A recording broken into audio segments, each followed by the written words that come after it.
1차 갑오개혁 볼게요. 이 배경을 알기 위해서는 1차 갑오개혁이 동학농민전쟁과 맞물려 있어요. 그래서 동학농민전쟁의 전투 과정 다시 한번 보고 갈게요. 삼례집회, 복합상소, 보훈집회, 이거는 세 차례의 교조 신원운동이죠.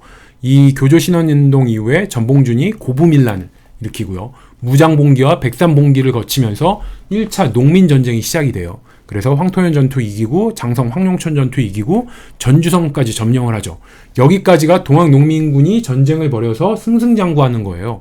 그래서 1단계 두 문자로 하면 이렇게 돼요. 삼복보고 무백 황토장전. 삼복 천지인 세 개의 복을 보고서 세 개의 복을 위해서 보고 무백, 여기서 백은 가방이에요. 무백, 백도 없이 황토를 장전했다, 이런 얘기예요. 농민들에겐 황토가 바로 총알과 같은 거예요. 그래서 농민들이 무백, 백도 없이 황토를 담을 백, 가방도 없이 황토를 장전했다. 그래서 1단계 전주성 점령하는 동학농민군의 승승장구는 삼복, 세 개의 복을 보고서 무백, 백도 없이 황토를 장전했다. 이렇게 농민군이 이기니까 어떻게 해요? 청나라와 일본 군대가 참전을 하죠. 청나라가 아산만으로 진격을 하고요. 일본도 인천 통해서 서울로 들어와요. 정부는 깜짝 놀라서 전주 화약을 체결하죠. 그러면서 청나라와 일본이 물러가기를 바랬으나 아랑곳하지 않죠. 일본은 경복궁을 점령을 하고요. 이에 따라서 청일전쟁이 일어나요. 하지만 일본은 궁극기무처를 설치하고 바로 갑오개혁을 실시를 합니다.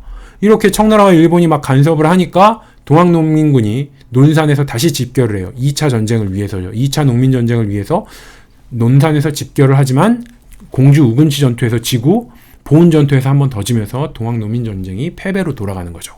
이 두 문자로 하면 여긴 이렇게 돼요. 첫 번째는 삼복을 보고 무백, 백도 없이 황토 장전했다. 이렇게 동학농민군이 막 승승장구 이기니까 청나라와 일본 군대가 참여를 하는 거죠. 이렇게 개입을 해요. 그때 누가 들어오냐? 바로 청나라와 일본의 전투경찰이 들어온 거예요.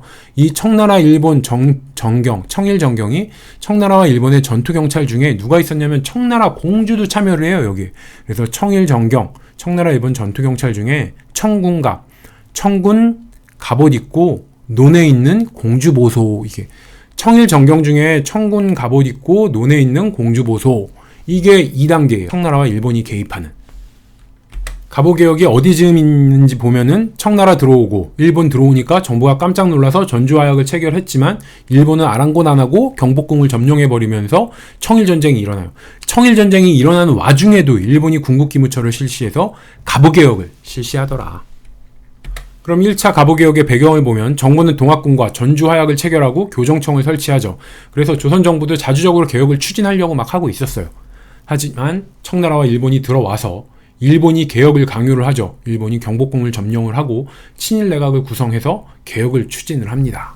그럼 1차 갑오개혁의 특징 보면은 일단 김홍집 내각이에요. 김홍집 내각은 4차례에 걸쳐서 굉장히 여러 차례 구성이 돼요. 그래서 총재는 계속 김홍집이었고 1차 갑오개혁 때 부총재는 박정양이었어요. 박정양 어떻게 배우라고 했죠? 정하다, 양지로 정하다. 자기가 가야 할 길을 양지로 정하다. 그래서 양지하면 정부편이라고 그랬죠. 그래서 정부편이기 때문에 온건개화파예요. 반면에 2차 갑오개혁 때는 똑같이 총재는 김홍집이에요. 근데 부총재가 박영효로 바뀝니다. 2차 갑오개혁은 일본이 청일전쟁 승리하고 난 다음에요. 막 조선을 좌지우지하면서 입김을 막 불어넣을 때예요. 박영효는 어떤 사람이에요? 젊은 효부. 그래서 영이 있으니까 급진개화파. 일본을 굉장히 좋아하는 친일파였어요. 그러니까 일본 애들은 급진개화파를 더 좋아했겠죠. 일본을 좋아했으니까 급진개화파가. 그래서 2차 갑오개혁 때는 박정양, 온건개화파 대신에 급진개화파인 박영효를 부총재에 앉히더라. 그리고 1차 갑오개혁 때는 대원군이 섭정을 했습니다. 왜 그랬냐? 일본은 이 눈엣 가시 같은 민씨 정권을 몰아내고 민비의 라이벌인 대원군을 입궐시킨 거예요. 그렇게 민비와 일본 사이에는 사이가 안 좋았으니까 결국은 민비를 죽이는 을미사변도 일어나고 하는 거죠. 그리고 1차 갑오개혁 때는 궁극기무처라는 걸 설치를 해요. 이 궁극기무처의 특징은 초정부적인 입법기관이었어요. 그래서 국왕이나 대원군도 어쩌지 못하는 거야.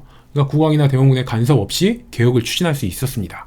그래서 어느 정도 좀 독자적인 개혁이 가능했다. 왜? 1차 개혁 때는 일본도 방관할 수밖에 없었던 게 청일전쟁이 발발하는 와중에 1차 갑오개혁이 있었잖아요. 그렇기 때문에 일본도 간섭할 여력이 없어. 그래서 1차 갑오개혁은 좀 독자적으로 궁극기무처가 주도하면서 개혁을 실시할 수 있었다. 그리고 개혁의 방향은 당연히 4대 정책 반대하죠. 그리고 서양 및 일본을 모델로 하는 개화 세력이 주도를 했다. 중요한 건 1차 갑오개혁 아니죠. 이거 볼게요. 특징은 군국기무처라는 초정부적인 입법기관이 주도를 해서 왕실 눈치 안 보고 독자적으로 개혁을 했다. 그리고 또 하나의 특징은 정부가 주도한 개혁이에요. 기존 개혁안 보면 갑신정변은 급진개혁파가 했죠. 패전개혁안은 동학농민이 했죠. 대한사민논설은 활빈당이 했죠.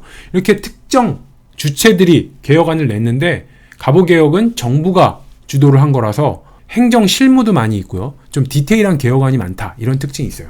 하나씩 볼게요. 첫 번째, 개국기년이라는 연호를 사용합니다. 이 개국기년이라는 연호는 을미개혁 때 건양으로 바뀌어요.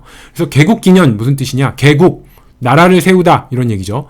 이 개국한 거를 기본 연도로 하다. 나라를 세웠다는 얘기는 조선을 세웠다는 얘기예요. 당시 조선이었으니까. 그래서 조선을 건국한 1392년 이때를 기본 연도로 해서 그러면은 1894년은 1892년이 1년으로 하면 1894년은 503년이 돼요. 그래서 개국기년 503년, 개국기년 504년 이런 식으로 연호를 그 전까지는 어떻게 했어요? 청나라 연호를 그냥 썼어요. 청나라 황제가 신종인데 신종이 만약에 황제가 된 지 4년이다. 그럼 신종 4년 이런 식의 청의 연호를 썼어요. 근데 일본은 그 꼴 못 보죠. 일본은 항상 조선과 청나라를 갈라 놓으려고 노력을 했어요. 그러니까 일본이 어떻게 해요? 개국기년이라는 연호를 사용하면서 청과 조선의 사이를 갈라 놓으려고 했죠. 그렇게 생각하시면 돼요. 일본은 항상 그 노력을 했어요. 그래서 강화도 조약 때는 조선은 자주국이다 이런 말을 넣어서 청나라의 입김을 배제하려고 했고, 이모군란 때는 청나라가 간섭이 더 심해질까봐 야 조선 너희 차라리 중립국화해라 이런 주장을 했고, 갑신정변 때는 대원군을 송환해라. 청나라에 대원군이 잡혀있으면 아무래도 청나라의 입김이 세질까봐 갑신정변에는 대원군 송환해라 이런 내용이 있죠. 그리고 갑오개혁 1차에는 개국기년이라는 연호를 사용해라. 그래서 청의 연호 버리고 청으로부터의 종속성을 버려라 이런 주장을 한 거예요. 그리고 1차 갑오개혁 안에는 왕실, 국내부와 정부, 의정부의 업무를 분리를 시켰어요. 그러면서 국내부를 줄이고 의정부를 중앙의 중추기관으로 만들어서 왕의 권력을 좀 낮추고 의정부의 권력을 올려줬다.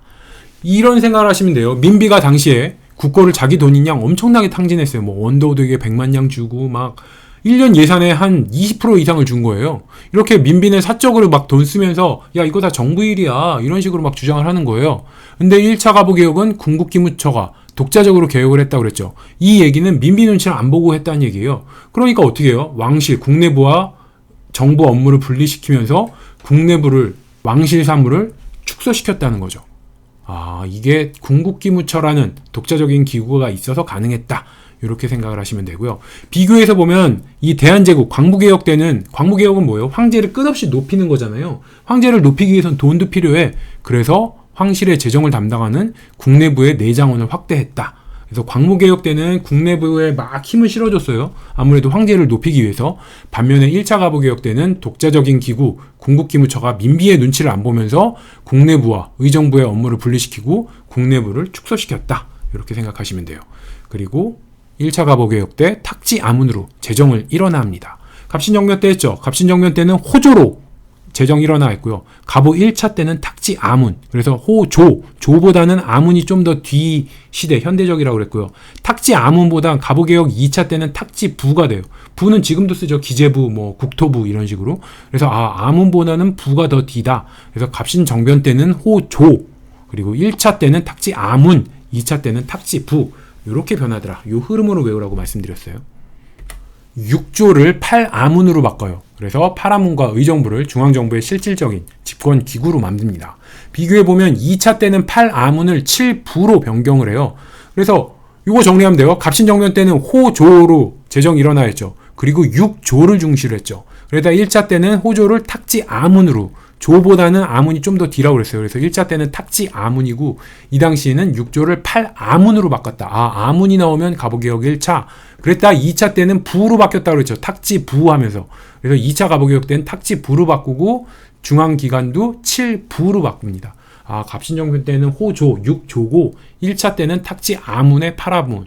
그리고 2차 때는 탁지 부의 7부. 그래서 조보다는 아문이 좀 더 뒤, 아문보다는 부가 더 뒤. 이런 식으로 흐름으로 외우시면 돼요. 그리고 갑오 1차 때 도량형을 통일시킵니다. 비교해서 보면 광무개혁 때는 평식원이라는 도량령을 담당하는 관청을 설치를 해서 도량령을 통일시키려고 했습니다. 자, 정부가 주도하는 개혁일 때 행정개혁안이 나온다고 그랬어요. 그래서 도량령 통일 이런 건 좀 행정 디테일한 행정 실무에 가까운 거잖아요. 만약에 갑신정변 급진개화파가 야 도량령 통일시켜라. 패정개혁안 동학농민군이 도량령 통일시켜라. 이런 얘기하는 건 좀 어색하잖아요. 도량령 통일은 어쩜 행정 실무와 가까운 거기 때문에 이거는 정부가 주도하는 갑오개혁에나 어울리는 거구나. 이렇게 생각을 하시면 되고, 비교해서 도량령은 갑오개혁 1차 때 도량령 통일 그랬다가 또 정부가 개혁을 하는 광무개혁 때는 여기서 한 발 더 나아가서 도량령 통일을 담당하는 관청, 평식원이라는 관청을 설치했다. 이렇게 머릿속에서 도량령 통일은 행정 실무, 디테일한 행정 실무이기 때문에 정부가 주도하는 갑오개혁과 광무개혁 때 나오더라. 근데 광무개혁 때는 한 발 더 나가서 도량령 담당하는 관청까지 설치해. 그 관청 이름이 평식원이다. 이렇게 생각하시면 되고, 자, 개혁안들 보면 갑신정변 급진개혁파죠. 패정개혁안 동학농민이죠. 헌의육조는 독립협회가 주장한 거죠. 대한삼인논설은 활빈당이 한 거죠. 이거는 특정 어떤 세력의 어떤 특정인들의 개혁안이에요. 반면에 갑오개혁, 광무개혁은 정부가 주도한 정부의 개혁안이고, 갑오개혁, 광무개혁은 그래서 정부가 주도한 거라 정부 행정 실무나 디테일한 이런 업무들이 많더라.